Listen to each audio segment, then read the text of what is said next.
할렐루야. 우리 주님을 사랑하시는 분들만 아멘 합시다. 아멘. 사랑하는 조양가족 여러분, 그리스도인은 내가 주인이 아니라 예수님을 주인으로 고백하는 존재입니다.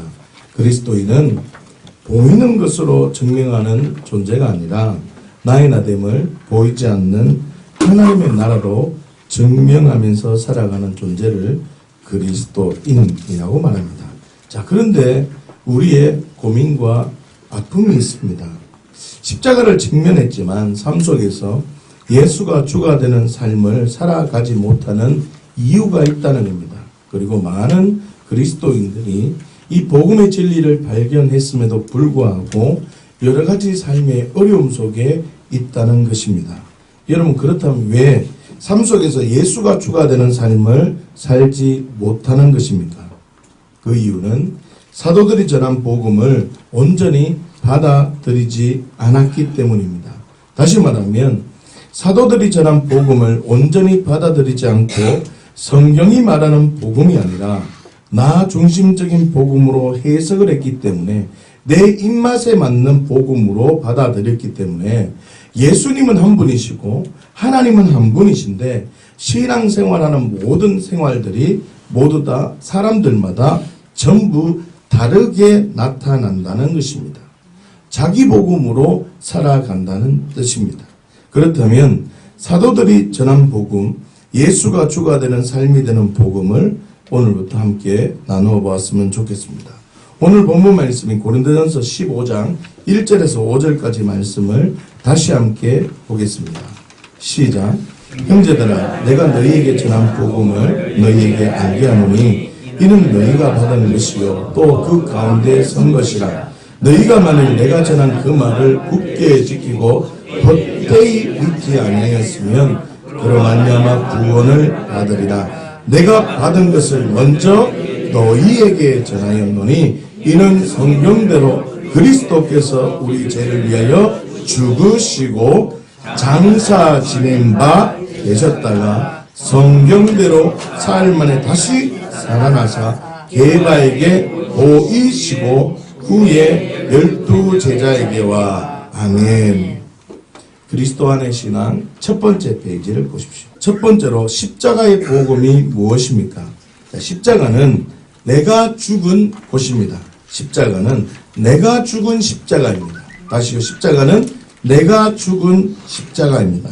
사랑하는 조양가족 여러분, 십자가에 대한 이해를 우리는 처음부터 새롭게 해야 됩니다. 다시요. 십자가는 고행의 장소가 아닙니다. 십자가는 인내의 장소 또한 아닙니다.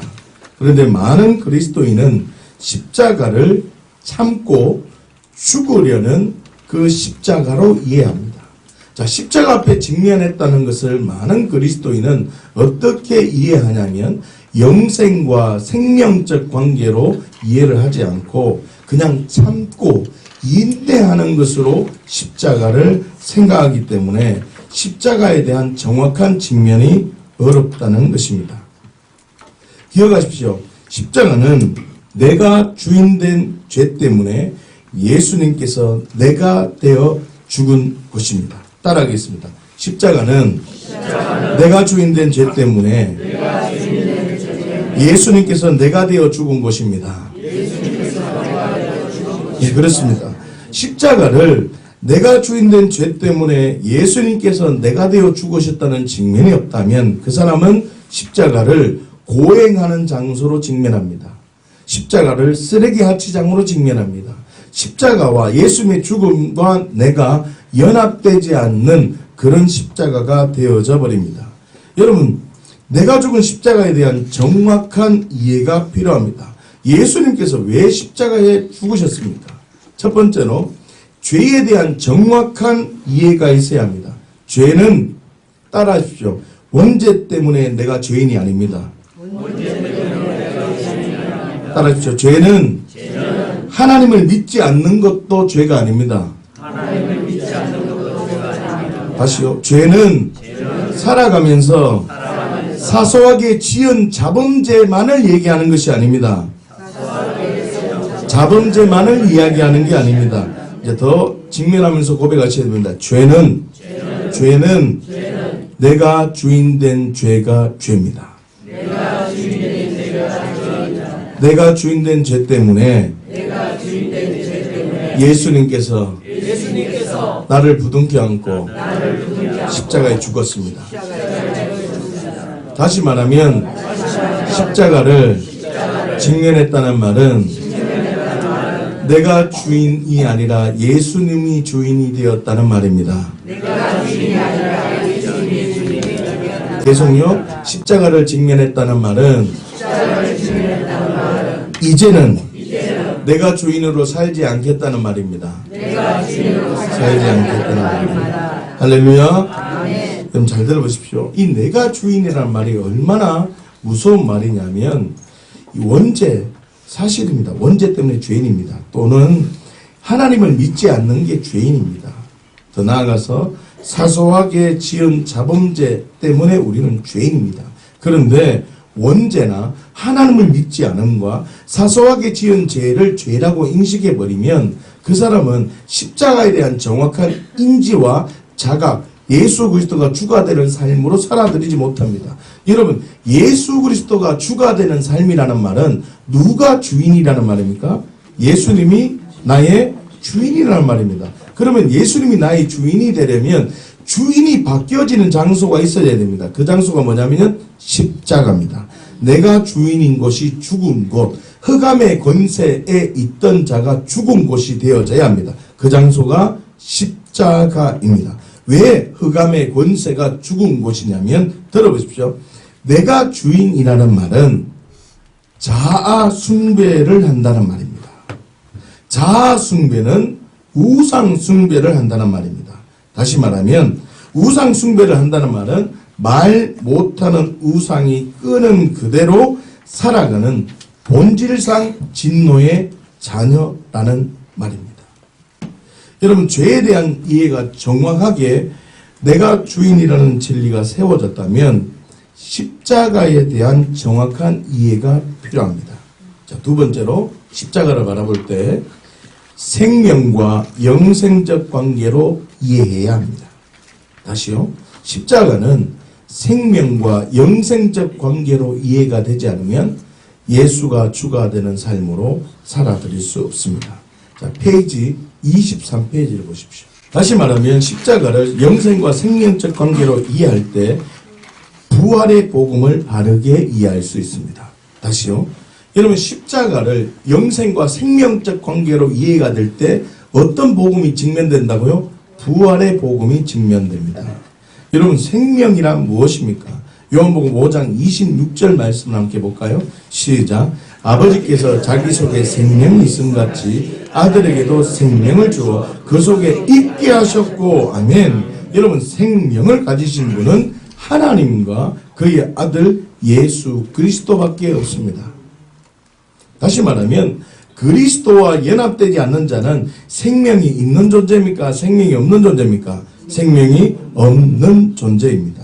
다시 말하면 살아있다고 다 살아있는 것이 아니라 하나님과 예수님에게 있는 생명을 가진 자만 살아있는 존재인 것입니다. 다시 말하면 십자가를 생명과 영생적 관점으로 이해를 해야 된다는 것입니다. 여러분, 십자가를 생명과 영생적 관점으로 이해를 하지 않으면 새로운 피조물답게 살아갈 수 없습니다. 왜 굳이 말씀을 지켜야 되나? 나는 좀 성숙해지면 말씀을 지킨다라고 합니다. 여러분, 성화와 태어남은 완전히 다른 겁니다. 여러분, 태어나지도 않는 자는 말씀을 지킬 수 있을까요? 없을까요? 없습니다. 여러분, 태어나지도 않는 자에게 나와서 걸어라 그러면 안 됩니다. 태어나서 살아있는 아이에게 야, 한번 뒤집어 볼래? 라고 하는 겁니다. 뒤집어 보면 뭐라고요? 야, 배밀이를 한번 해볼래? 라고 계속 아빠가 응원하는 겁니다. 그러다가 어떻게 해요? 기어다니고, 그러다가 어떻게 해요? 걸어다니고, 그러다가 어떻게 해요? 뛰어다니는 겁니다. 여러분, 태어나지도 않는 자는 절대로 말씀을 지킬 수가 없습니다. 십자가 직면 앞에 있지 않는 자는 말씀을 지킬 수 없습니다. 다시 말하면 여러분들이 말씀을 지키지 않는다면 내가 십자가를 직면을 했는가를 돌아보셔야 됩니다. 할렐루야. 하나님과 예수님은 어떤 관계였냐면 생명적 관계였습니다. 24페이지를 보십시오. 요한복음 1장 18절 말씀을 함께 보십시다. 시작. 본래 하나님을 본 사람이 없으되 아버지 품속에 있는 독생하신 하나님이 나타내셨느니라. 아멘. 자, 아버지 품속에 있는 독생자, 그분 예수님께서 아버지 품속에 계셨다라고 요한은 설명하고 표현하고 있습니다. 이 말은 자칫 잘못하면 예수님이 피조물인 것처럼 생각될 수 있습니다. 예수님은 피조물이 아니라 창조주 하나님이십니다. 그런데 요한은 왜 요한복음에서 하나님께서 예수님을 품속에 품고 있었다라고 표현하셨냐면 요한복음은 특별하게 생명과 영생과 영광이라는 단어를 많이 사용했습니다. 다시 말하면 요한은 생명과 영생 그리고 영광을 설명하기 위해서 예수님과 하나님의 관계를 어떻게 해요? 설명하기 위해서 아버지와 아들의 관계로 풀어놓고 싶었다는 겁니다. 그래서 아버지와 아들의 관계를 영생과 생명적 관계로 설명해 주고 싶어서 예수님이 누구 뱃속에 있었다고, 누구 품속에 있었다고 지금 설명하고 있는 겁니까? 하나님 품속에 있다라고 설명하고 있습니다. 자, 그러면 예수님께서 하나님 품속에 계실 때 예수님은 어떤 관계였느냐라는 것을 우리가 생각해야 됩니다. 여러분, 하나님과 예수님은 어떤 관계였습니까? 요한복음 15장 10절 말씀을 보십시다. 시작.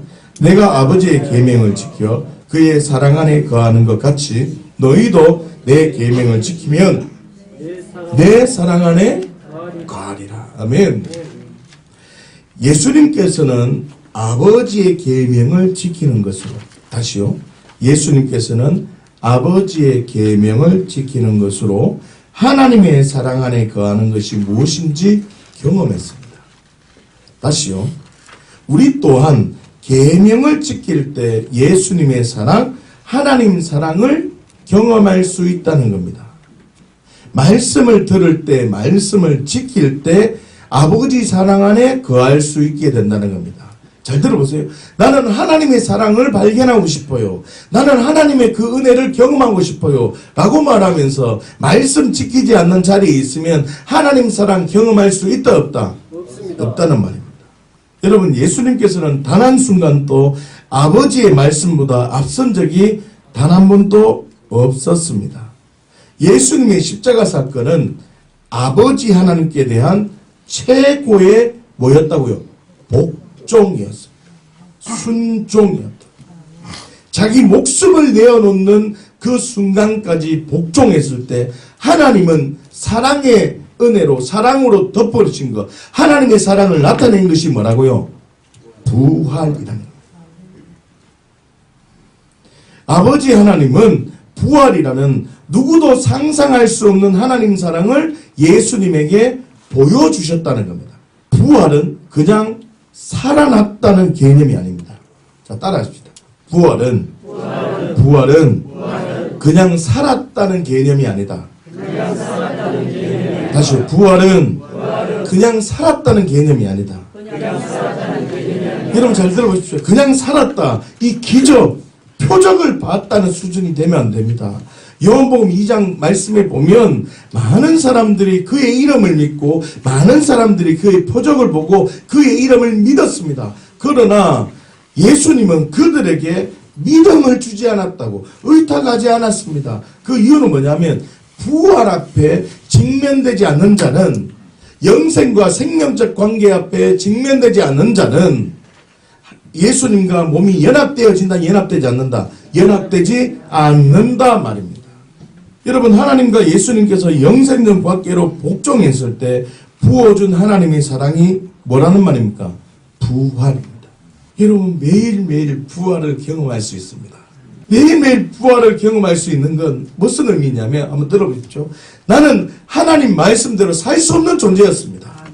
죽은 자였다고, 흑암의 권세에 있던 자인데 예수님께서 2000년 전에 나를 흑암의 권세에 있던 자를 건져내서 그의 사랑의 아들의 나라로 옮겨놨다니까. 이거는 옛날 일입니다. 2000년 전의 일. 그런데 그거를 내가 보고 믿음으로 어떻게 해요? 그대로 취하는 겁니다. 아직 내게는 삶 속에 이루어졌습니까? 안 이루어졌습니까? 이루어지지 않았습니다. 가치관으로 내게 이루어진 겁니다. 그러나 나는 여전히 어디에 있습니까? 육체 가운데 살아갑니다. 그런데 계시가 내게 임했습니다. 아직 내 삶은 죽은 자입니다. 본질상 진노의 자녀입니다. 그런데 위에부터 계시가 오기를, 야, 너는 흑암의 권세에서 건져내서 그의 사랑의 아들에 옮겨진 자고, 너는 외국인과 나그네로 살아가는 존재다. 나는 너와 항상 함께하고 있다. 이 계시가 오니까 내가 말씀 지켜봐야지 라고 생각을 하는 겁니다. 그래서 어떻게 해요? 말씀 딱 지키면 나는 순간 그 1초 전만 하더라도 말씀을 지킬 수 없는 자, 그냥 계시로만 말씀을 지킬 수 있구나라고 생각하던 자에서 말씀을 지키는 자로 부활한 겁니다. 날마다 죽고 날마다 부활하고 하나님 나라가 임하고 하나님 나라가 경험하고 천국을 침노하는 자가 되어야 됩니다. 부활을 살았다는 개념이 아니라 나는 흑암의 권세에 있던 자가 계시로만 하나님의 나라가 있다고 믿던 자가 말씀 형편을 보고 상황을 보면 도저히 말씀대로 살 수 없던 존재인데 하나님 말씀 옳습니다. 자카 하나님의 말씀은 언제나 옳습니다. 믿고 내가 살아가 버리면 내가 살면 성령님이 나와 함께함을 믿고 내가 몸으로도 성령님의 임재를 느끼고 자카 고백하며 살아가 버리면 나는 예전에는 죄의 장아찌고 죄만 찍어나는 죄 공장이던 나가 그 사람 죽고 말씀 이루고 말씀대로 살아가는 부활의 삶이 내게 경험되어진 겁니다. 이 순간 부활의 삶으로 살아가는 순간이 뭐라고요? 천국을 침노했다는 것이고 부활의 삶으로 살아갔다는 말이 하늘의 유산을 바라보고 있다는 겁니다. 여러분 육신의 부모의 유산 기대하지도 마십시오. 자녀들에게는 돈을 물려주는 게 아닙니다. 자녀들에게는 신앙의 유산, 하늘의 차원을 물려주는 겁니다. 할렐루야. 부활이 중요한 게 아니라 영생적 관계가 더 중요한 것인데 영생적 관계로 있으면 인간이 상상할 수 없는 부활, 이 땅에 살아가면서도 부활이 경험되어집니다. 나는 말씀을 살아갈 수 없고 말씀대로 살 수 없는 존재가 어떻게 영생과 생명적 관계로 내가 살아간다면 예수님의 부활이 지금 입혀지는 겁니다. 그 사랑이 입혀지는 겁니다. 여러분 이 은혜를 경험하셔야 됩니다. 그래서 보십시오. 요한복음 3장 16절 말씀을 기억하십니까? 하나님이 세상을 이처럼 사랑하사 독생자를 주셨으니 이는 그를 믿는 자마다 멸망치 않고 영생을 얻게 하려 하십니다. 부활을 주시려고 한 게 아니라 영생을 주려고 하십니다. 하나님은 예수 그리스도를 주신 이유가 영생적 관계 때문이었다는 겁니다. 그를 믿는 자마다 멸망하지 않고 영생을 얻게 하려 하심이라고 선언하고 있다는 겁니다. 부활이 아니라 뭐라고요? 영생입니다. 다시 말하면 십자가에 대한 정확한 이해가 필요한데 십자가는 첫 번째 죄가 뭐라고요? 내가 주인된 죄가 죄구나라는 걸 직면해야 십자가를 바르게 직면하는 것이고 두 번째 십자가를 직면했다는 뭐라고요? 영생과 생명적 관계로 직면해야 하지만 내가 주인된 죄 때문에 예수님께서 내가 되어 죽었다는 측면이 있을 때 예수가 주가 되는 예수 그리스도가 주인으로 고백하는 삶으로 부활의 삶으로 살 수 있고 영생과 생명적 관계로 십자가를 직면해야 하지만 영생과 생명적 관계는 어떻게 해요? 말씀 지키고 아버지 안에 있을 때 하나님의 사랑을 경험하니까 부활의 삶도 하나님의 삶을 하나님의 사랑을 성령님의 인도하심을 하나님이 나와 항상 함께하고 있음을 경험하는 이 진리가 풀어지는 겁니다. 그러니 십자가를 제대로 경험하지 않으면 이 은혜가 부활의 삶, 하나님이 함께하는 삶, 더 나아가서 현현의 삶으로 살 수 있을까요? 없을까요? 없습니다. 영생적 관점으로 예수님께서 하나님의 말씀에 복종, 영생적 관점으로 예수님께서 하나님의 말씀에 뭐 했다고 순종했을 때 하나님께서는 아버지의 사랑을 부어주신 것이 바로 뭐라고요? 십자가로 헌신했을 때 하나님이 부어주신 사랑이 뭐라고요? 부활임을 기억하고 내가 직면했다면 우리 또한 영생적 관점으로 예수님 안에서 말씀을 어떻게 해요? 지키며 성령님의 임재 안에 거하면 예수님의 부활이 내 부활이다.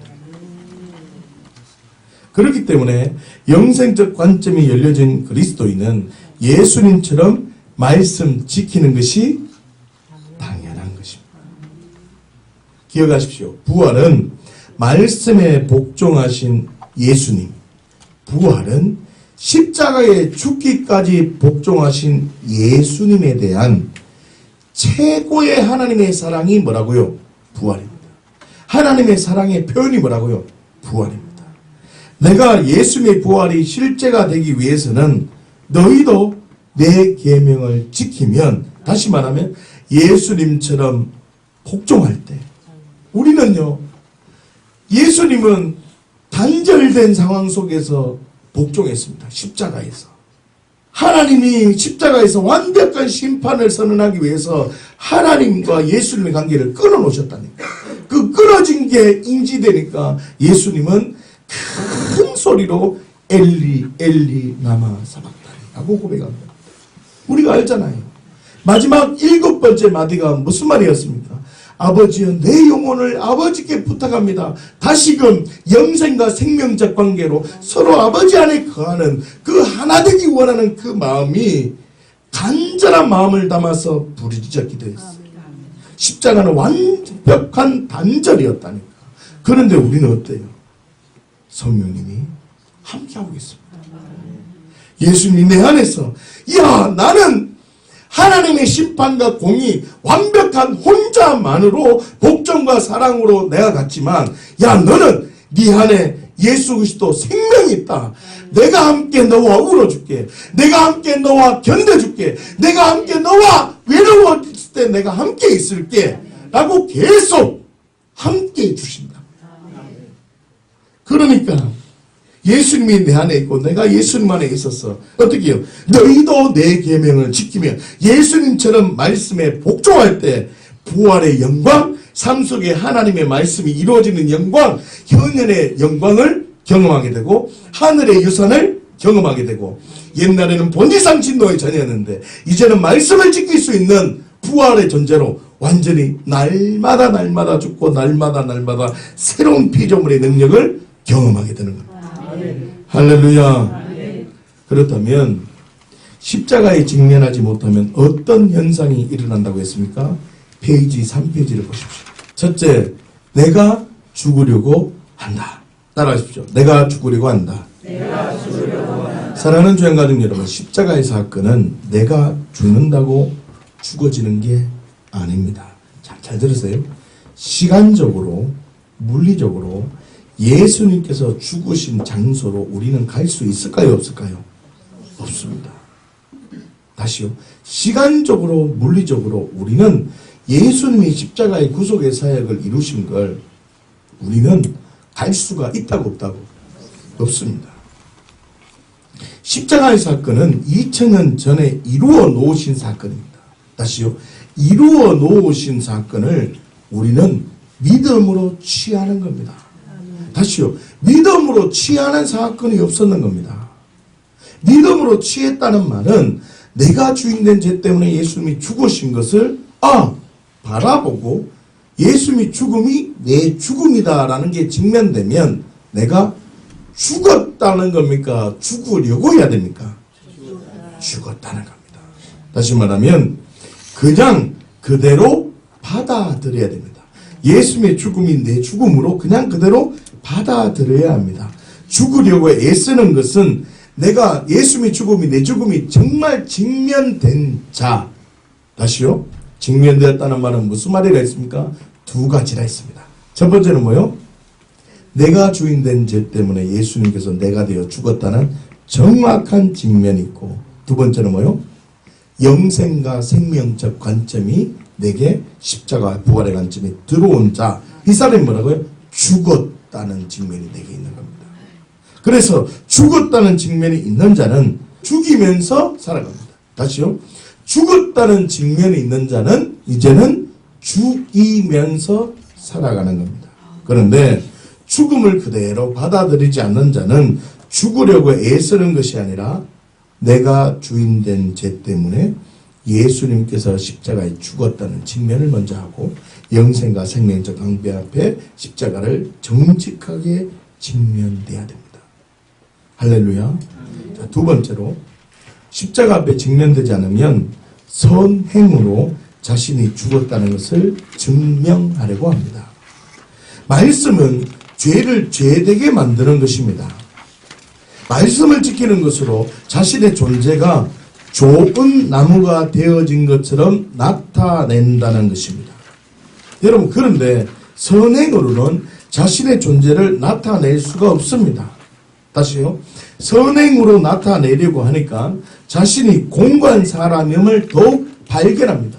여러분, 모든 사람은 말씀을 전부 다 지킬 수 없습니다. 그런데 말씀을 자꾸 선행으로 나의 외적인 걸 덮으려고 하니까 나는 지킬 수 없는 존재인데 자꾸 덮으려고 하니까 내가 벅찰까요? 기쁠까요? 벅찹니다. 그러니까 공고함을 느끼는 겁니다. 그래서 이 사망의 몸에서 어떻게 나를 건져낼까라고 고백되어지는 겁니다. 기억하십시오. 선행으로 자신이 죽었다. 선행으로 내가 그리스도인이 되었다.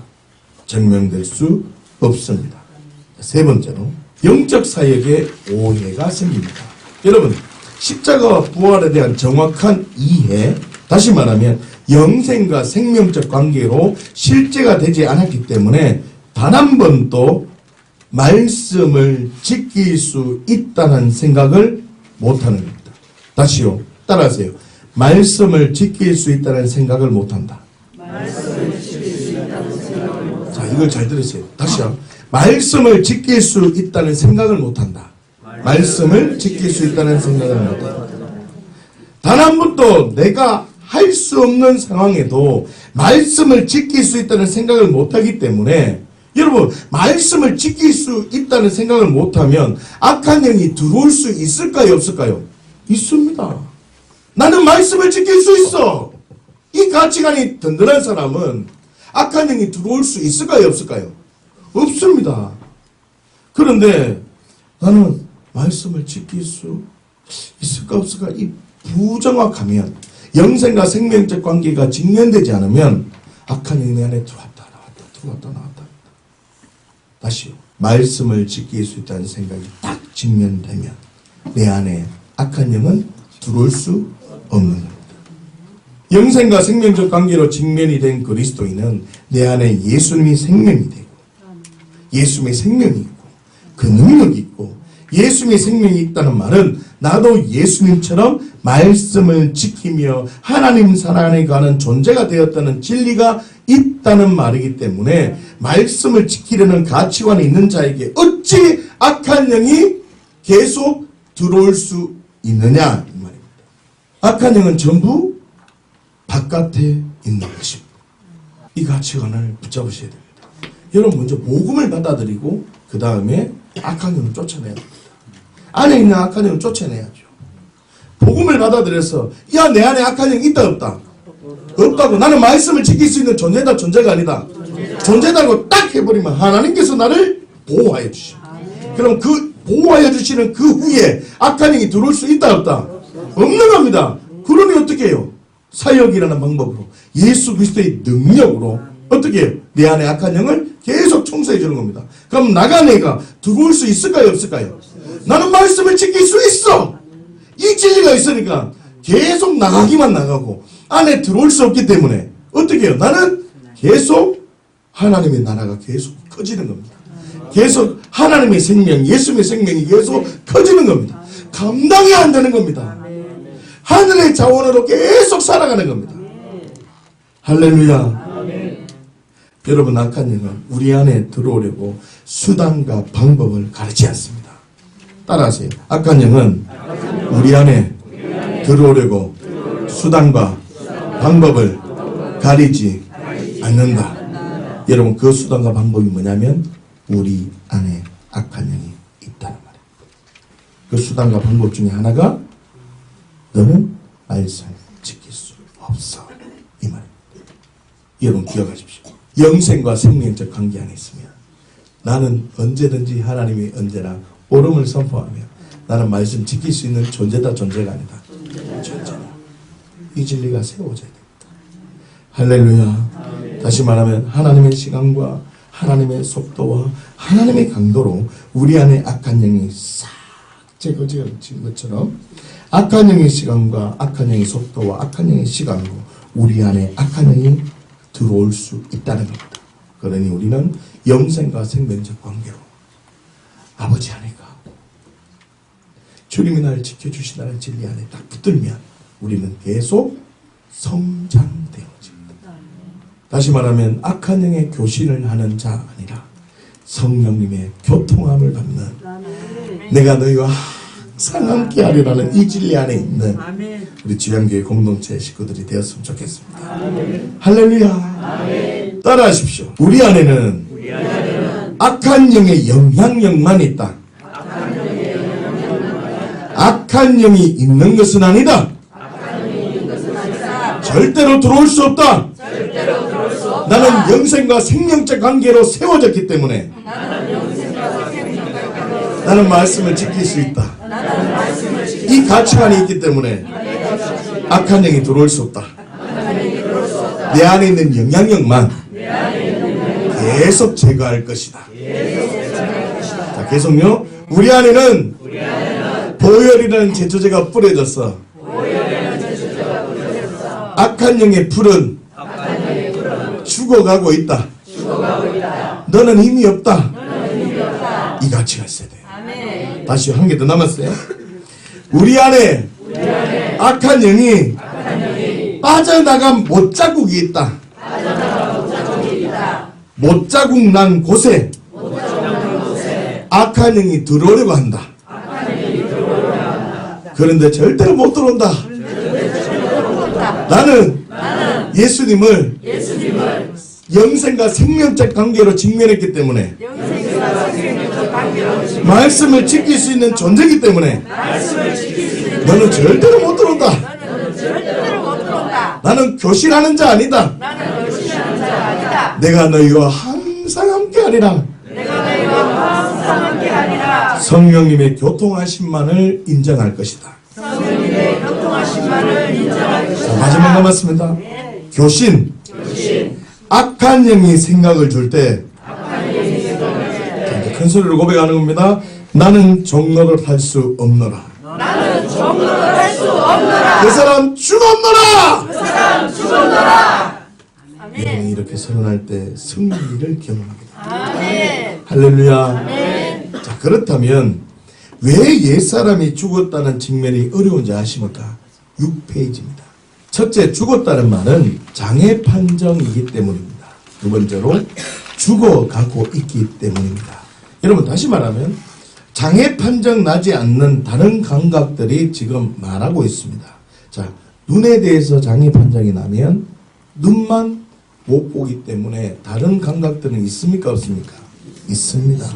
그렇기 때문에 내가 지금 죽었다라고 하지만 죄를 짓던 그 몸이, 그 감각이, 죄에 반응하는 그 감각이 지금 장애 판정이 나고 있지만, 판정을 받았지만 다른 감각들이 있기 때문에 내가 지금 죽지 않았구나라고 착각에 빠진다는 겁니다. 여러분 기억하십시오. 십자가에서 죽은 것이 아닙니다. 따라하세요. 십자가에서 죽은 것이 아니다.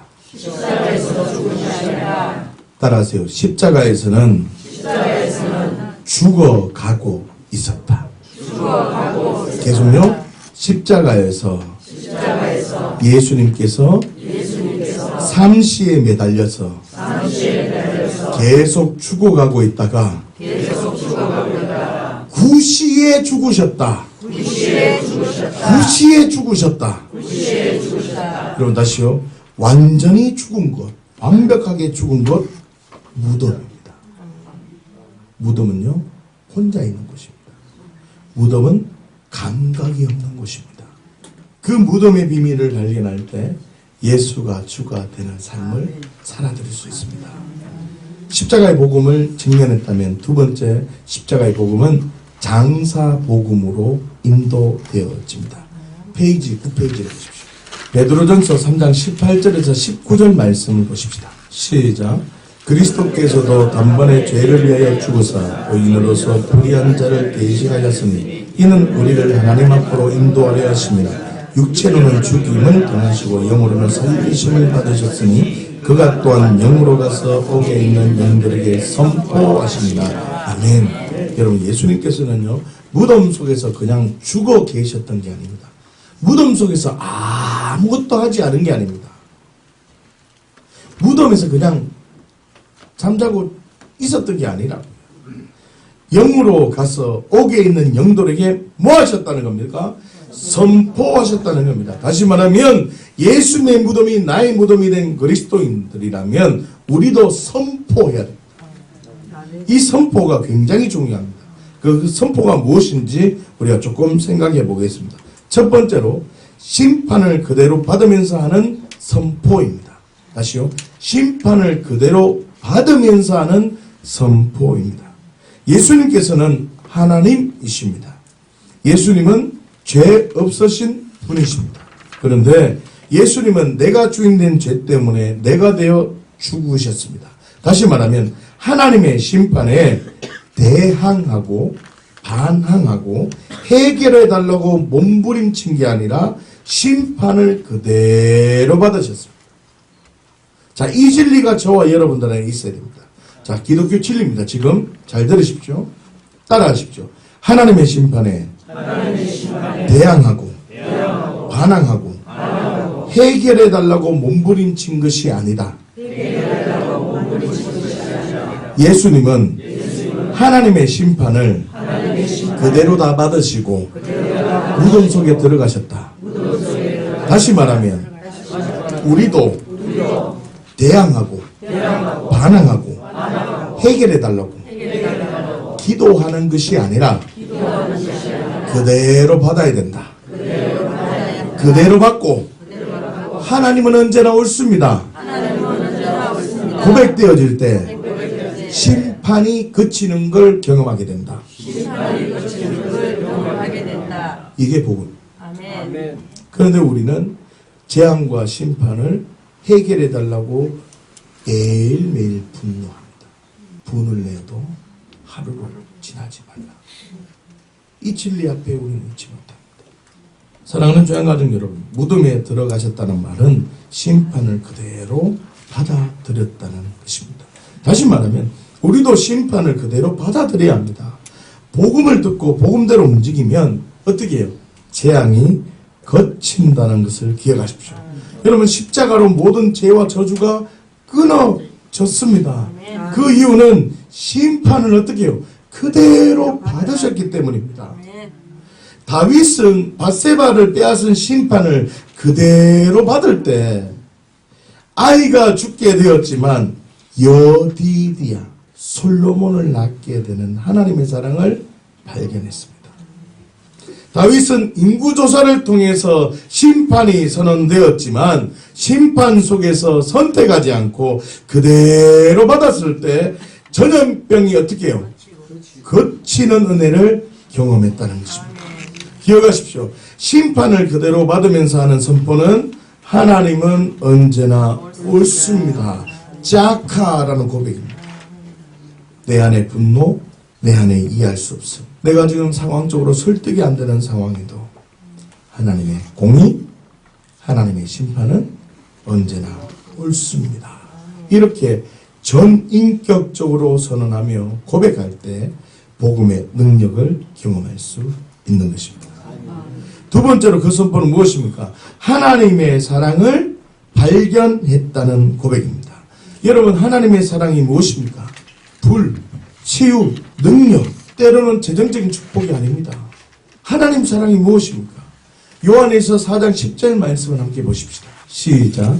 사랑은 여기 있으니 우리가 하나님을 사랑한 것이 아니라 하나님이 우리를 사랑하사 우리 죄를 속하기 위하여 화목 제물로 그 아들을 보내셨습니다. 아멘. 여러분, 사랑은 여기 있다고 생각하십니다. 그 사랑이 무엇입니까? 화목 제물로 그 아들을 보내십니다. 여러분, 요한복음 3장 16절 말씀 또 기억하십니까? 하나님이 세상을 이처럼 사랑하사 독생자를 주셨으니 이는 그를 믿는 자마다 멸망하지 않고 영생을 얻게 하려 하심이라. 화목 제물로 그 아들을 보내셨습니다. 그 아들을 주신 이유가 뭐라고요?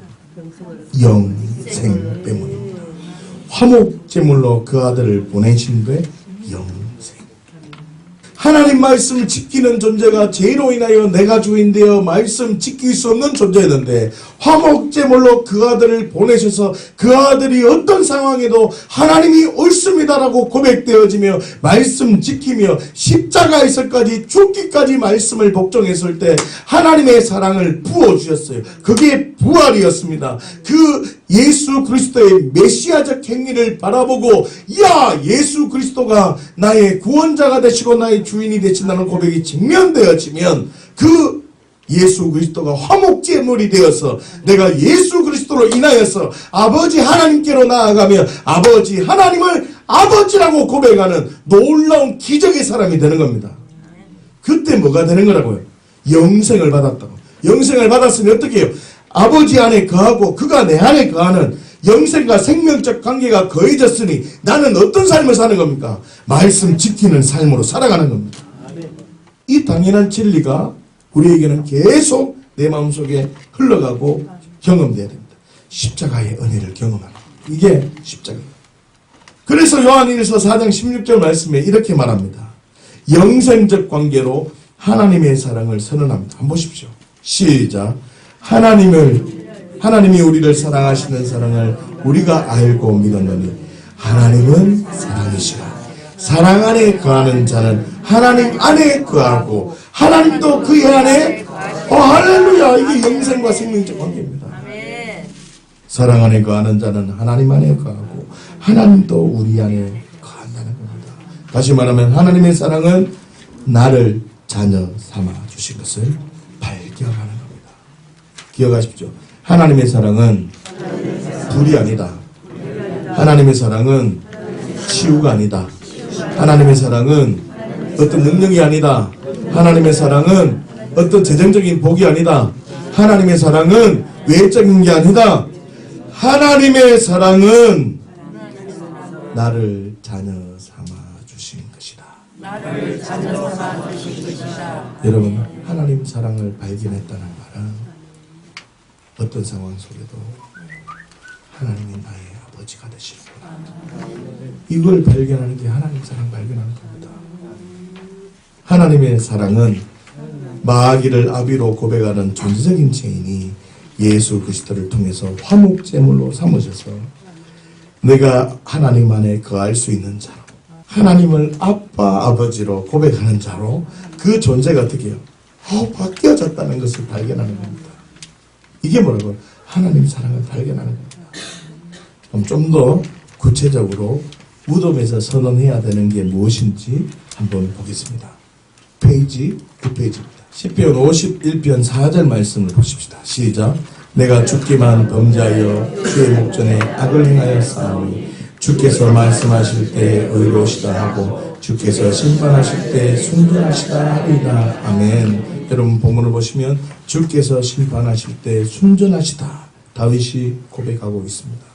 이 순전하다는 말을 원문으로 확인하면 자카라는 단어를 사용합니다. 이 자카라는 단어가 특별하게 칼 형태로 사용이 되면 특별히 맑다, 정당하다, 옳다 이렇게 해석을 해야 됩니다.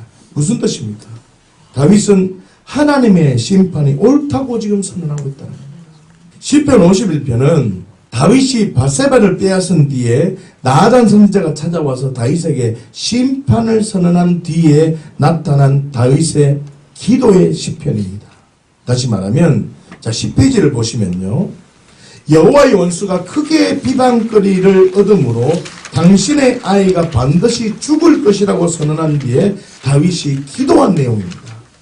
만약 심판을 그대로 받았지 않고 아이를 살려달라고 기도를 했다면 신하들을 통해서 아이가 죽었다는 소식을 들었을 때 다윗이 한 행동을 절대로 이해할 수가 없습니다. 예수님께서 십자가에서 내려왔습니까? 죽으셨습니까? 예수님께서 십자가에서 막 뽑고 못 뽑고 와서 너희 전부 다 12시간 타가지고 사람들의 심판을 했습니까? 예수님이 심판을 그대로 다 받으셨습니까? 심판을 다 받고 무덤 속에 들어갔습니다. 그 무덤에서 하나님은 언제나 옳습니다 라고 고백할 때 부활하셨어. 모든 흑암의 권세가 다 멸하여진 겁니다. 다시요. 다윗은요. 심판을 그대로 받고 하나님 아이 살려달라고 기도하지 않았다는 겁니다. 여러분 우리가 이 진리를 발견하셔야 됩니다. 내 문제 해결해달라고 기도하지 말고 하나님 언제나 옳았습니다. 하나님은 언제나 공의롭습니다. 하나님의 심판은 언제나 옳습니다. 이 고백을 하고 내가 존재적으로 죄인인 나를 직면하고 내가 주인 되어서 내 마음대로 살아간 것 때문에 예수님이 내가 되어 죽으셨다는 직면 앞에 가서 이제는 내가 주인 되어 살지 않으리라. 이제는 하나님의 말씀은 언제나 옳습니다. 고백하며 살기로 결단하면 내 삶 속에 재앙이 그치고 여디디아로 하나님이 자녀를 주십니다. 여디디아 솔로몬이었습니다. 다시 말하면 다윗은 심판을 그대로 받고 자신의 존재적인 죄인임을 직면하는 기도를 했기 때문에 금식할 수밖에 없었습니다. 왜 금식했습니까? 내가 존재적으로 죄인이고 내가 지금 뭐가 필요하다는 겁니까? 신랑이 필요하다는 겁니다. 내가 지금 예수 그리스도가 필요하다는 겁니다. 그렇기 때문에 내게 지금 양식이 필요하니까 내 양식 대신 예수 그리스도여 내게 오소서. 내 이 존재적인 죄인임을 직면하고 하나님 나는 예수 그리스도가 필요합니다. 나는 생명이 필요합니다라고 금식하며 기도하고 존재적인 직면의 기도를 했다는 겁니다. 환경 해결해달라는 기도를 했다는 겁니까? 안 했다는 겁니까? 하지 않았다는 겁니다. 여러분 금식할 수밖에 없었고 존재적인 직면의 기도를 했기 때문에 아이가 죽었다는 소식을 들었을지라도 흔들리지 않았다는 겁니다. 더 나아가서 하나님의 심판은 언제나 옳습니다라는 고백이 직면되었기 때문에 다윗이 도망가는 중에도 시므이가 저주할 때 시므이를 반드시 죽일 수 있었음에도 불구하고 하나님은 언제나 옳습니다 하고 진정한 고백을 하며 예수가 주가 되는 삶으로 환경에 흔들리는 자 아니라 시므이의 말 때문에 내 감정이 흔들려서 살인하는 자 아니라 하나님은 언제나 옳다고 고백하고 예수가 주가 되는 삶으로 살아드릴 수 있었다는 겁니다. 사무엘하 7장 14절에서 15절 말씀 한번 보십시다. 시작. 나는 그에게 아버지가 되고 그는 내게 아들이 되리니 그가 만일 죄를 범하면 내가 사람의 매와 인생의 채찍으로 징계하려니와 내가 내 앞에서 물러나게 한 사울에게서 내 은총을 빼앗은 것처럼 그에게서 빼앗지는 아니하리라. 아멘. 여러분 이 장면은요 다윗이 회막에만 계시는 하나님을 생각해서 어떤 생각합니까? 야 하나님을 위해서 성전을 한번 지어드려야 되겠구나 이 생각을 합니다.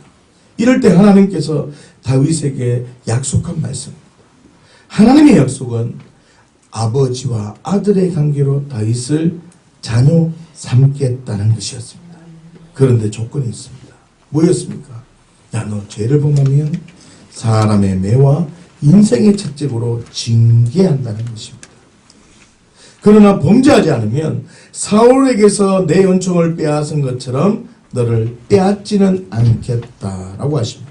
사랑하는 조양가족 여러분, 사무엘하 11장을 통해서 우리는 본문 전체를 보는 눈을 가져야 합니다. 다윗이 성전을 지으려고 한 것은 분명히 하나님께서 기뻐하셨습니다. 그러나 하나님은 아버지와 아들의 관계로 부르고 있다는 겁니다. 여러분, 하나님의 사랑을 발견하셔야 됩니다. 매 순간 하나님의 사랑을 발견하셔야 됩니다. 그를 내 속에 나타내시기를 기뻐하신 그때를 발견하셔야 됩니다. 그러나 하나님은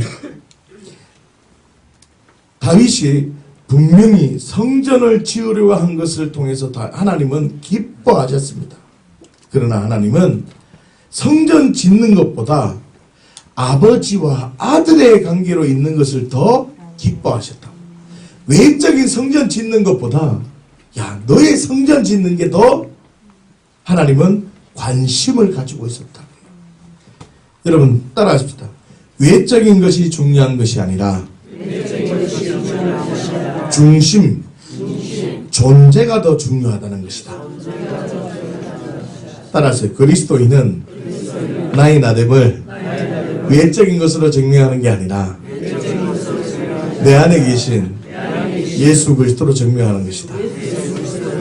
이 진리를 발견하셔야 됩니다. 다시 말하면 외적인 성전보다 다윗 자신의 성전을 세우기를 원하셨다는 것입니다. 야, 다윗 너가 아무리 무비보셋을 환대할지라도 너는 어떤 존재라고요? 존재적인 죄인이라는 겁니다. 야, 너가 아무리 선행으로 자신을 포장해도 포장할 수 있다 없다? 없다는 겁니다. 하나님이 다윗에게 이렇게 말합니다. 야, 다윗 너가 아무리 전쟁에서 승리할지라도 너는 존재적인 죄인이야. 너는 너 힘대로 할 수 있는 존재가 아니라는 말입니다. 다시 말하면 하나님의 능력이 아니면 아무런 의미 없는 자임을 알기를 원하셨다고요. 다시 말하면 다윗은 존재적인 죄인이기에 자신의 성전이 세워지기를 원하셨다는 겁니다. 페이지 8페이지를 한번 보십시오. 심판을 통해서 알아야 할 것이 있습니다. 첫 번째 뭡니까? 하나님의 공의, 하나님의 심판은 옳습니다라는 것입니다. 자, 두 번째는 뭡니까? 심판을 통해서 자신의 정체성을 발견해야 됩니다. 다시요. 심판이 선언되면 자신이 터진 웅덩이인지, 심판이 선언되면 내 안에 생수의 강이 흐르는 존재인지 자신의 정체성을 발견해야 됩니다. 심판이 선언되면 풀과 나무와 짚으로 지어진 집인지, 금이나 은이나 보석으로 지은 집인지 심판을 통해서 자신의 정체성을 발견하게 되어지는 겁니다. 심판이 선언되어지면 나 자신이 모래 위에 집을 지은 사람인지 반석 위에 집을 지은 집인지 확인할 수 있다는 겁니다. 뭘 통해서요? 심판을 통해서. 그러니 심판은 내게 하나님의 복이 되는 겁니다. 심판을 통해서 뭘 발견하는 겁니까? 하나님의 사랑을 발견하는 겁니다. 심판을 통해서 나의 존재가 이야! 생수의 강이 흐르는 존재구나. 심판을 통해서 이야! 내가 금이나 은이나 보석으로 지어진 존재구나. 심판을 통해서 이야! 나는 반석 위에 지은 집이구나. 하나님의 사랑을 발견하게 된다는 겁니다. 심판을 두려워하지 마십시오. 할렐루야. 다시 12페이지를 보십시다. 다윗은 밧세바를 빼앗은 일을 통해서 존재적인 죄인, 터진 웅덩이, 모래 위에 지은 집, 풀과 나무와 짚으로 지은 집임을 발견했다. 예수 그리스도가 아니면 아무런 의미가 없는 존재임을 직면하게 됐다는 말입니다. 그 결과 다윗은 밧세바의 사건, 심판을 통해서 자신의 전 존재적으로 존재적인 죄인임을 직면하고 아버지와 아들의 관계가 회복되어지자 보이지 않는 자신의 성전을 세우는 자, 예루살렘 성을 지키는 심판을 통해서 하나님의 사랑을 발견해야 됩니다. 그 하나님의 사랑은 뭐라고요? 나를 자녀 삼아 주신 그 놀라운 비밀 앞에 들어가는 것입니다. 마지막 세 번째로 현현의 복음입니다. 페이지 30페이지를 보십시다. 복음, 예수 그리스도의 메시아적 행위를 생명과 영생적 관계로 직면이 된 그리스도인은 언제나 하나님의 말씀은 옳다는 진리가 있으며 나의 아버지는 하나님임을 고백하는 자이기 때문에 보이는 것을 위해서 살아가는 자가 아니라 보이지 않는 하나님의 나라를 위해서 살아갑니다. 다시 말하면 이 땅에서는 외국인과 나그네로 살아가는 것입니다. 사랑하는 주의 한가족 여러분, 현현의 복음으로 살아가는 자에게는 반드시 복을 주십니다. 어디를 가든지 하나님이 항상 함께하는 복을 주십니다. 생각해보면 항상 함께할 수밖에 없습니다. 그 이유는 영생과 생명적 관계 속에 있기 때문에 늘 아버지 안에 거하는 삶을 살아가기 때문에 항상 함께 하는 겁니다. 기억하십시오. 아버지 안에 있는 자는 아버지의 유산을 받습니다. 아버지 안에 있는 자는 아버지의 유산을 받습니다. 이걸 사모하십시오. 하늘의 자원을 받는다는 것입니다. 진정한 유산을 사모해야 됩니다. 꼭 받아야 될 유산을 사모하십시오. 천국은 심노하는 자의 것입니다. 하늘의 영광, 하늘의 영광, 하늘의 영광을 받아야 됩니다. 많은 사람들이 이 영광을 못 누립니다. 사랑하는 주양가족 여러분, 사도들이 전한 복음을 그대로 직면해서 하늘의 자원을 공급받으며 나누어주는 주양교회 공동체가 되시기를 예수님의 이름으로 축원합니다. 기도하겠습니다.